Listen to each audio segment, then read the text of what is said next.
ආයුබෝවන්. අද මම පෝතක බාලදක්ෂයන්ට කියලා දෙන්නේ බුක් රීඩර් බැජ් එක.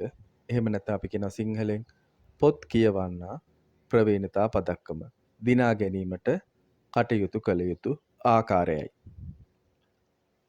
අපි මුලින්ම බලමු මෙම පදක්කම දිනා ගැනීමේ අරමුණ වන්නේ මොකක්ද කියලා.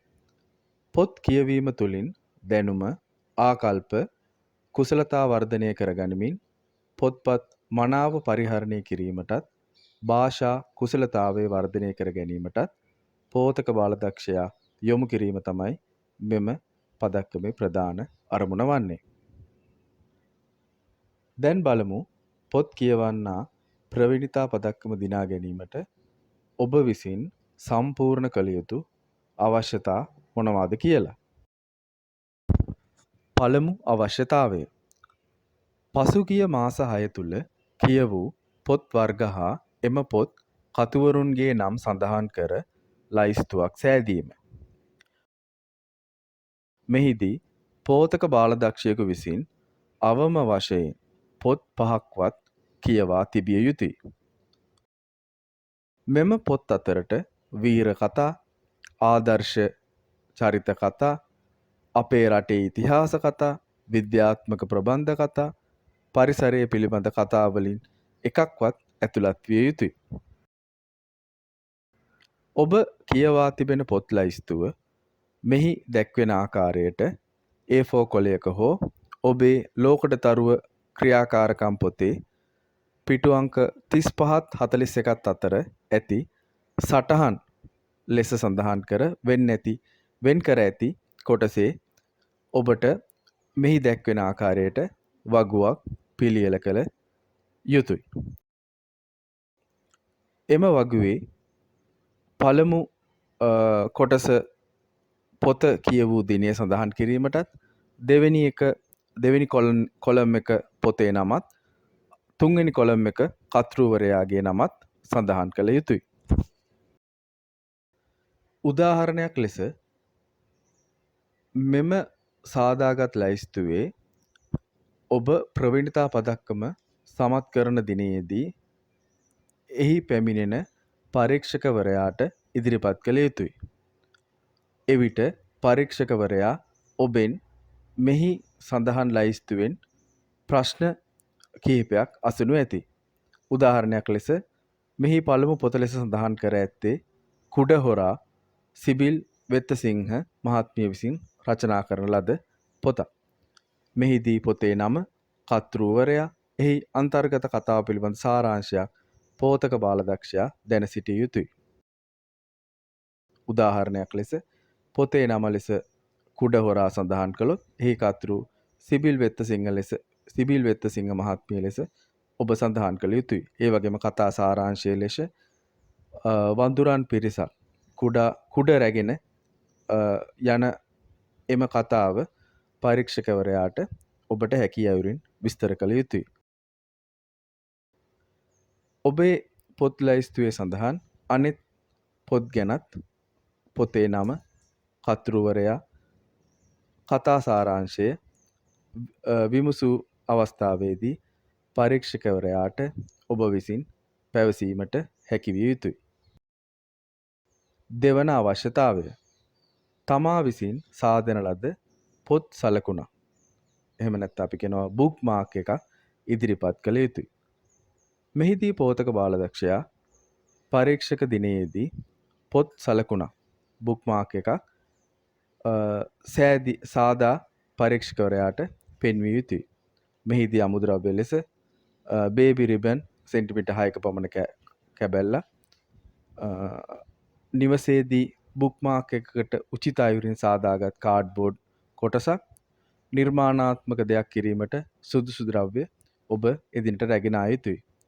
පරීක්ෂකවරයා පැවසූ විට කාඩ්බෝඩ් කැබැල්ල ඔබ නිර්මාණාත්මකව සකසා එහි පංචරයක් ආධාරයෙන් උඩ සිදුරක් සාදා රිබන් එකක් යදා එම පොත් සලකුණ බුක් මාක් එක සම්පූර්ණ කළ පරීක්ෂකවරයාට ඉදිරිපත් කළ යුතුය. තුන්වන අවශ්‍යතාවය. පොත් ආරක්ෂා කර ගැනීම පිළිබඳව වාචිකව පරීක්ෂකවරයාට කරුණු ඉදිරිපත් කිරීම. මෙහිදී ඔබ පරීක්ෂකවරයා සමග පොත් ආරක්ෂා කර ගැනීම පිළිබඳ විස්තර ඔබ දන්නා දේ පරීක්ෂකවරයා සමග ඔබ සාකච්ඡා කර ඔබගේ පොත් ආරක්ෂා කිරීමේ දැනුම පිළිබඳ පරීක්ෂකවරයා සෑහීමට පත්විය යුතුයි. උදාහරණයක් ලෙස මම පොත් ආරක්ෂා කර ගැනීමට අපට කටයුතු කළ හැකි ආකාරය සඳහන් කරන්නම්. ඔබට පොතක් කවරයක් යොදා ආරක්ෂා කර හැකි. එවිට පොතට පිට කවරයක් යෙදීමෙන් පොත දූවිල්ලෙන් කුණු හෝ ජලය මගින් සිදුවන හානිවලින් වළක්වා ගත හැකි. පොත ආරක්ෂා කර ගැනීමට ඔබට කවරයක් යොදීම තමයි පළවෙනි එකෙන් විස්තර කරේ. තව අපිට කියන්න පුළුවන් දෙවෙනි කරුණ විදියට පොතේ අයිතිකරුගේ නම පිට කවරයේ පමණක් ලිවිය යුතුයි. ඇතුළු පිටිවල කිසිම දෙයක් සඳහන් නොකළ යුතුයි. තවත් කරුණක් ලෙස පොත් පරිහරණයේදී අපගේ දෑත් පිරිසිදුව තබා ගත යුතුයි. දෑත් අපිරිසිදුව ඇති අවස්ථාවක කිසි විටකත් ඔබ පොත් නොඇල්ලිය යුතුයි. හතරවෙනි කරුණ විදියට පිටු ප්‍රවේශමෙන් පෙරලිය යුතුයි. පිටු නැවීම, ඉරීම සිදු නොකළ යුතුයි. පස්වන කරුණ විදියට පොත් ආරක්ෂිත ස්ථානයක තැන්පත් කළ යුතුයි. පොත් හැකි පමණ හිරුවෙලියට හෝ ජලයට නිරාවරණය නොකළ යුතුයි.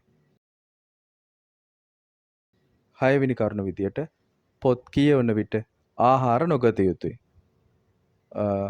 ඔබ ආහාර ගන්නා ගමන් පොත් පරිහරණය කළොත් එම ඉඳුල් පොතට වැටි පොතේ පැල්ලම් පොත ඉරී යන්න පවා සිදු වෙන්න පුළුවන්. එම නිසා පොත් කියවන විට ආහාර නොගත යුතුයි.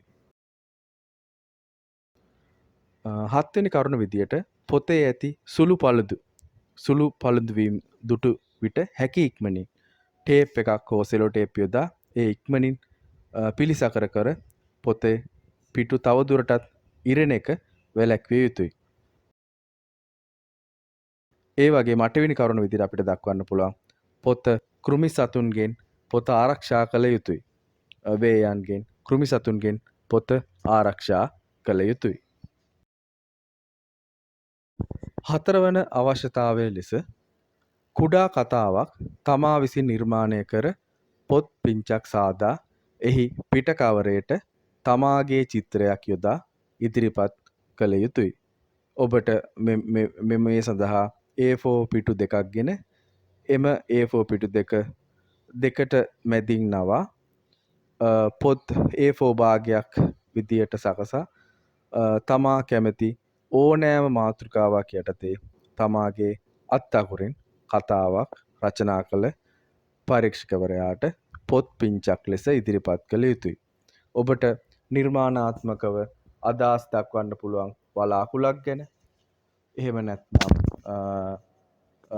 ආකාශ වස්තුවක් ගැන, සරුංගලයක් ගැන, තමා කැමති ඕනෑම නිර්මාණයක් ගැන ඔබට කතාවක් නිර්මාණය කළ හැකි. ඒ විශාල කතාවක් වෙන්න අවශ්‍ය නැහැ. පිටු දෙක තුනක පොඩි ලස්සන කතාවක් තියවීම ප්‍රමාණවත්. මෙහිදී පෝතක බාලදක්ෂයා තමාගේ අත් අකුරින් මෙම කතාව පොතේ ලිවිය යුතුයි. ඒ වගේම පිට කවරයට කතාවට අදාළ සුදුසු චිත්‍රයක් තමා විසින් තමාට හැකි අයුරින් ඇඳිය යුතුයි.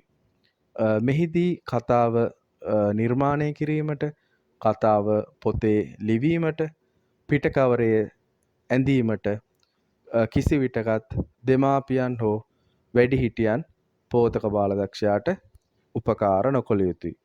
මෙම පොත් පිංච පෝතක බාලදක්ෂයා විසින් තමන් තනිවම නිර්මාණය කළ යුත්තක් ලෙසටයි සිදු කළ යුත්තේ. ඉන්පසු එදිනට රැගෙන එන මෙම තමා විසින් නිර්මාණය කළ ස්ව නිර්මාණය පරීක්ෂකවරයාට පරීක්ෂක දිනයේදී ඉදිරිපත් කළ යුතුයි. පස්වන අවශ්‍යතාවය. තමා ජීවත් වන ප්‍රදේශයේ හෝ පාසලේ පුස්තකාලයක සමාජිකත්වය ලබාගෙන එය පරීක්ෂක දිනයේදී පරීක්ෂකවරයාට ඉදිරිපත් කළ යුතුයි. තමාට තමා ගාව තියෙන සමාජික කාඩ්පත ලිපියක් හෝ කුමන හෝ සුදුසු ආකාරයකින් තමා පුස්තකාලයේ සමාජිකයෙකු බව පරීක්ෂකවරයාට තහවුරු කළ යුතුයි. බුක් රීඩර් එහෙම නැත්නම් පොත් කියවන්නා ප්‍රවීණතා පදක්කම් පරීක්ෂණ දිනයේදී ඉහත සඳහන් කළ අවශ්‍යතා 5 සම්පූර්ණ කිරීමෙන් ඔබට ඊට පහසුවෙන් පොත් කියවන්නා ප්‍රවීණතා පදක්කම දිනාගත හැකියි. තවත් මෙවැනි වටිනා පෝතක බාලදක්ෂ වැඩසටහන් නැරඹීමට හෝ පෝතක බාලදක්ෂතා ප්‍රවීණතා පදක්කම් දිනා ගැනීමට සුදුසු ක්‍රියාමාර්ග ගැන දැන ගැනීමට ඔබට පෝතක බාලදක්ෂයා YouTube channel එක subscribe කරන්න. like කරන්නත්, comments කරන්නත් අමතක කරන්න එපා. ස්තුතියි.